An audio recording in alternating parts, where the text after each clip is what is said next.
एक लड़का, हरियाणा का, मिडिल क्लास फैमिली का, ना कोई गॉडफादर, ना कोई पार्टी, ना कोई चुनाव, और फिर भी 2024 के लोकसभा चुनाव में उसका नाम बीजेपी के वॉर रूम में सबसे ज्यादा बार लिया गया। अमित शाह ने कहा 400 पार, मोदी जी ने कहा अब की बार 400 पार। एग्जिट पोल्स ने भी यही दिखाया, लेकिन 4 जून को जब नतीजे आए तो बीजेपी 240 पर अटक गई, अकेले बहुमत तक नहीं पहुंच पाई। पूरा देश सकते में आ गया। राजनीतिक पंडितों ने सैकड़ों कारण गिनाए, लेकिन हर विश्लेषण में एक नाम बार बार आया, ध्रुव राठी। एक यूट्यूबर जो भारत में रहता तक नहीं, जर्मनी के बर्लिन शहर में बैठकर वीडियो बनाता है, और उसकी एक वीडियो 24 मिलियन लोगों ने देखी। उसके चैनल पर आज 32 मिलियन से ज्यादा सब्सक्राइबर्स हैं, 5 अरब से ज्यादा व्यूज हैं। सिर्फ अप्रैल 2024 में 25 लाख नए सब्सक्राइबर्स जुड़े। चुनाव के 3 महीनों में उसके वीडियोस को 47 करोड़ बार से ज्यादा देखा गया। टाइम मैगजीन ने उसे नेक्स्ट जनरेशन लीडर का टैग दिया। द टाइम्स ऑफ लंदन ने लिखा the YouTuber with the power to influence the Indian elections, और अल जजीरा ने उसे मोदीज मोस्ट फॉर्मिडेबल क्रिटिक बताया। शायद ही पहले किसी इंटरनेट क्रिएटर ने इतनी बड़ी ताकत हासिल की हो। ना कुर्सी, ना पार्टी, ना पद, बस एक कैमरा, एक माइक और एक दिमाग, जिसने करोड़ों लोगों की सोच बदल दी। लेकिन सवाल यह है कि आखिर ये शख्स है कौन? कैसे एक इंजीनियरिंग स्टूडेंट इंडिया का सबसे पावरफुल डिजिटल वॉइस बन गया? उसके दुश्मन कौन है? उसकी फंडिंग कहां से आती है? एल्विश यादव से उसकी जंग क्या थी? बीजेपी ने उसे रोकने की कितनी कोशिश की, और क्या वाकई उसने अकेले दम पर 2024 का चुनाव पलट दिया? आइए देखते हैं पूरी कहानी।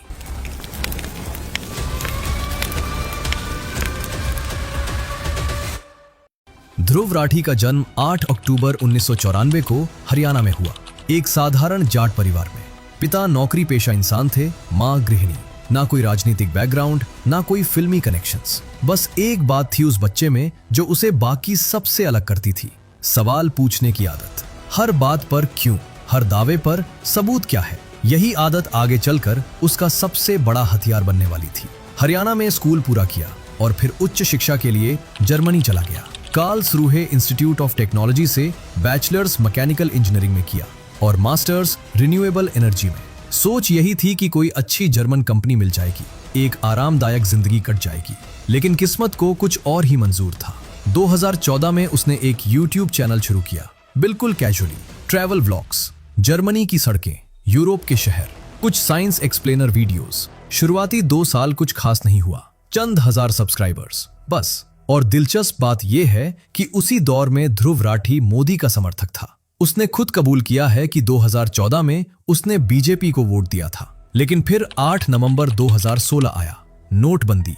एक ऐसा फैसला जिसने पूरे देश को हिला दिया। एटीएम के बाहर मीलों लंबी लाइनें, बैंकों के बाहर भगदड़, मजदूर बेरोजगार। और इसी माहौल में जर्मनी में बैठे एक 22 साल के लड़के ने अपना पहला राजनीतिक वीडियो बनाया, नोटबंदी के खिलाफ, सीधे आंकड़ों के साथ। आरबीआई का डेटा, सरकार के अपने दावे, और उन दावों में कितनी सच्चाई है, सब कुछ सरल भाषा में। ये वीडियो वायरल हो गया, पहली बार लाखों व्यूज आए, और यहीं से ध्रुव ने अपना रास्ता बदल लिया। ट्रैवल छूट गया, राजनीति शुरू हो गई। उसके बाद एक video, GST, Rafale deal, Pegasus, electoral bond, CAA, NRC, हर मुद्दा, हर बार सरकार के दावों पर सवाल, और हर वीडियो सरकार के आंकड़ों से ही जवाब देता था।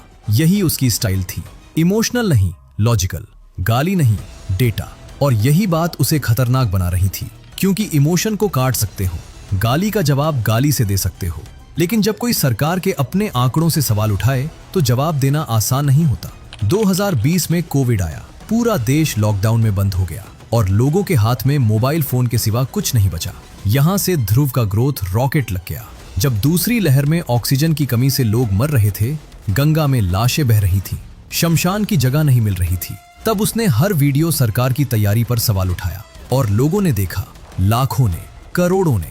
सब्सक्राइबर्स 3 मिलियन से 10 मिलियन पहुंच गए एक ही साल में। बीजेपी को अब तक शायद अंदाजा नहीं था कि ये लड़का कितना बड़ा खतरा बन चुका है। लेकिन जब फरवरी 2024 में उसने एक वीडियो डाला, तब अंदाजा हो गया।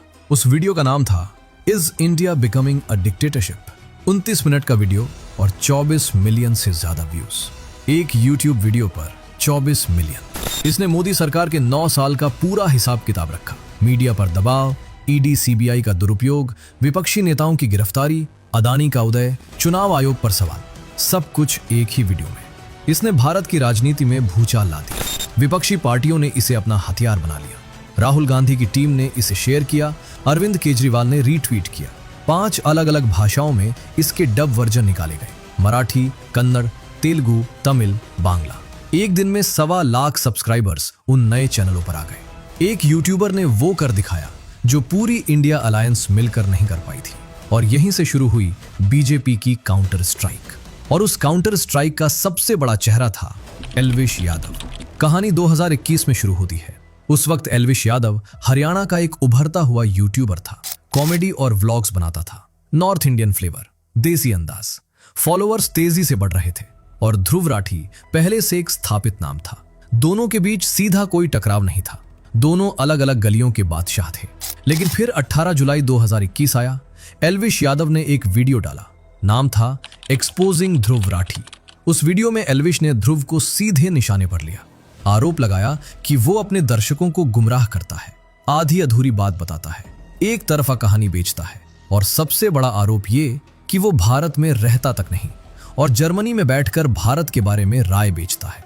ये वीडियो वायरल हो गया और यहीं से शुरू हुई एक ऐसी इंटरनेट जंग जो आगे चलकर भारत की डिजिटल पॉलिटिक्स की सबसे बड़ी कहानी बनने वाली थी। फैंस के 2 धड़े बन गए, एक ध्रुव आर्मी, दूसरी एल्विश आर्मी। ट्विटर पर हैशटैग ट्रेंड हुए, यूट्यूब के कमेंट सेक्शन में जंग छिड़ गई और ध्रुव ने उस वक्त चुप रहना ही बेहतर समझा।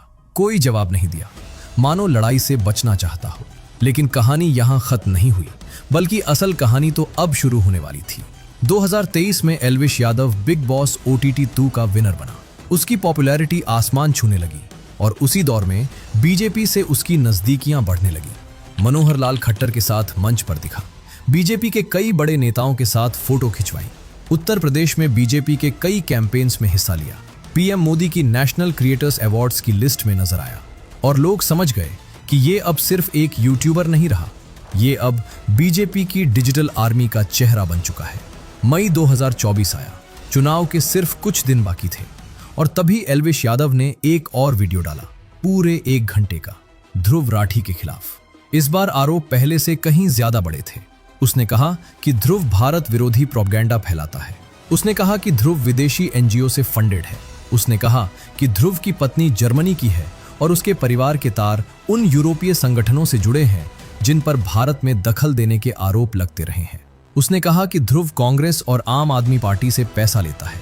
उसने ध्रुव के टेलीग्राम चैनल पर अश्लील कंटेंट शेयर होने के स्क्रीनशॉट्स दिखाए और सबसे बड़ा आरोप ये कि ध्रुव क्रिप्टो करेंसी स्कैम को प्रमोट करता है। ये वीडियो लाखों बार देखा गया।